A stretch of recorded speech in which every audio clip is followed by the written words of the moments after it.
1, 2, 3, 4.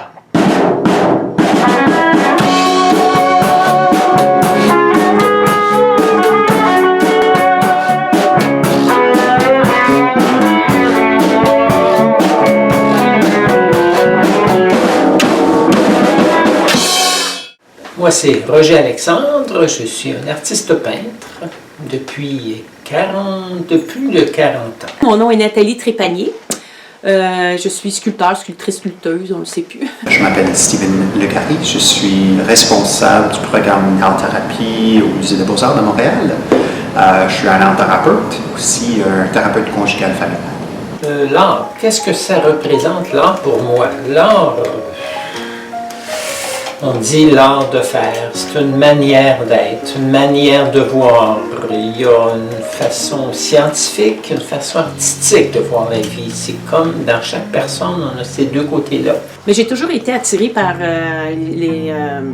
les arts plastiques à l'école. Mais bon, c'est pas vers ça que je me dirigeais. Moi, j'ai fait mes sciences pures, puis finalement, j'ai tourné vers le théâtre, puis finalement, ça n'a pas marché. Fait que je suis en allant en art visuel. Au bout de la ligne, c'est comme si on prend un détour pour revenir à notre passion. Puis aujourd'hui, si j'en fais pas tous les jours, je me sens pas bien. Fait que ça, c'est quand même une bonne nouvelle. J'adore ça. J'essaie de faire l'art chaque semaine pour ma santé mentale, parce que ma tâche primaire, c'est d'offrir une présence pour la création des autres. Il faut que je prenne soin de moi-même. Et c'est par là que je trouve un bien-être. Donc, que ce soit par la photo, la peinture, collage, sculpture, un peu de n'importe quoi. J'ai commencé à travailler avec le recyclage, ça fait une vingtaine d'années. L'objet m'amène à improviser avec ce que j'ai. J'ai jamais d'idée préconçue, je fais jamais de dessin. Moi, j'improvise, j'assemble des morceaux, je pars à partir d'images, puis là, je joue avec. Mais c'est certain que la conscience d'essayer d'éviter de jeter les choses, ça fait partie de mon travail aussi. Peindre, c'est une grande méditation. Puis les erreurs sont des qualités en puissance aussi. Quand on fait des erreurs, c'est des avenues. C'est plein d'avenues, les erreurs. Il faut en faire. Puis la vie, c'est les essais et les erreurs. Mais c'est d'apprendre à être de mieux en mieux. D'apprendre à être de plus en plus heureux. L'importance de faire l'art pour tous les âges, pour toutes les habilités, pour toutes les personnes, moi je crois, ça apporte une influence sur notre estime de soi. On sait qu'il faut faire des sports, il faut bien manger, il faut socialiser, il faut prendre soin de nous, il faut avoir le bon sommeil, mais on oublie toujours qu'il faut avoir une vie créative. Moi je trouve que l'art, ça t'amène dans d'autres zones. C'est un peu comme la lecture, à quelque part il y en a qui vont aimer lire, ça va les amener dans un autre monde, une aventure, une histoire. Moi, je trouve que les arts visuels, la peinture ou la sculpture peut t'amener à ça aussi, dans une forme de liberté d'expression. Puis pendant que tu fais ça, tu penses à rien d'autre. Tu es comme dans une zone de création, puis dans le moment présent aussi. Je trouve que ça ramène beaucoup dans le moment présent. Tu donnes un coup de pinceau, puis là, ça splash. Et si tu le vis, ce moment présent-là, ça, juste le coup de pinceau-là, ça peut être un tableau.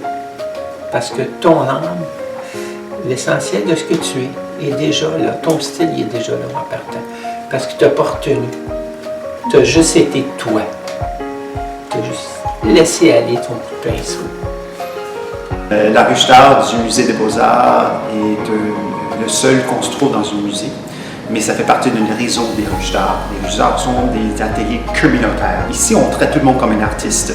Donc, on accueille le grand public 2 fois par semaine pour quelques heures. C'est entrée libre, aucune inscription nécessaire. Puis on découvre par les arts c'est quoi notre créativité, des choses en commun, puis bien une connexion sociale. Donc, si on parle de l'art-thérapie, le lien avec les ruches d'art, c'est les bénéfices c'est quoi de faire l'art ensemble en communauté.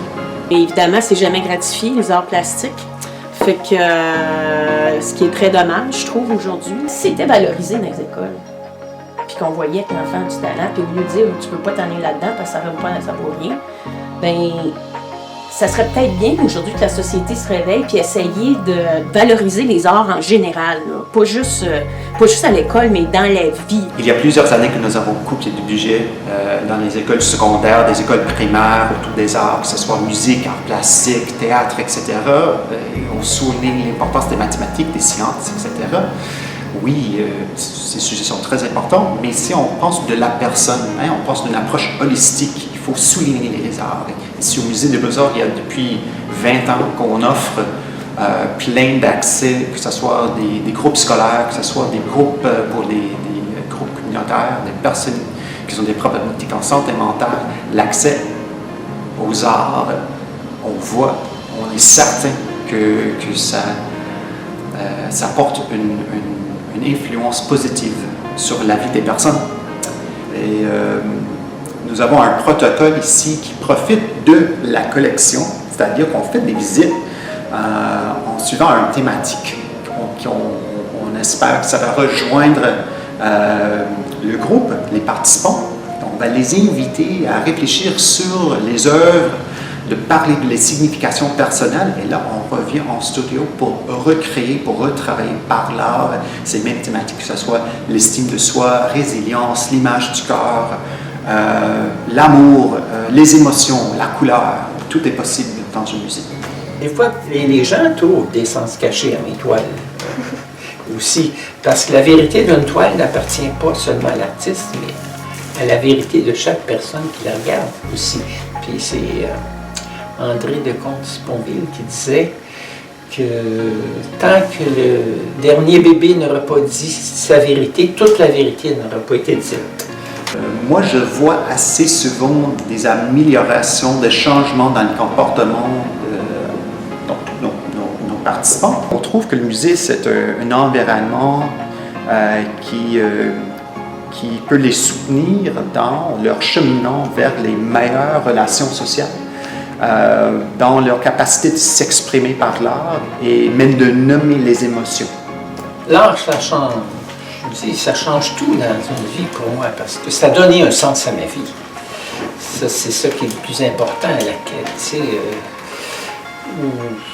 où on va dans la vie. Est-ce que c'est comme une mission? Il faut trouver sa mission, faut trouver et ça, c'est enraciné en soi profondément, dans son senti, dans ce qu'on aime faire, dans la passion. Si on peut trouver notre passion dans la vie, on trouve un sens à sa vie. L'art, pour moi, comme art thérapeute, l'art, c'est le pont entre la vie intérieure et la vie extérieure. L'identité, la véritable identité pour moi, là, après une quarantaine d'années, c'est le « je suis ». Je ne suis pas le chum, je ne suis pas peintre. Je suis. Je suis. Et c'est la vie qui imprègne le plus possible ma vie. C'est pour ça que oui, aller m'asseoir devant la rivière 15 minutes, tu t'élèves. Ta petite vie s'élève vers la grande vie. C'est ce qu'on appelle la transcendance, passer du petit être au grand être.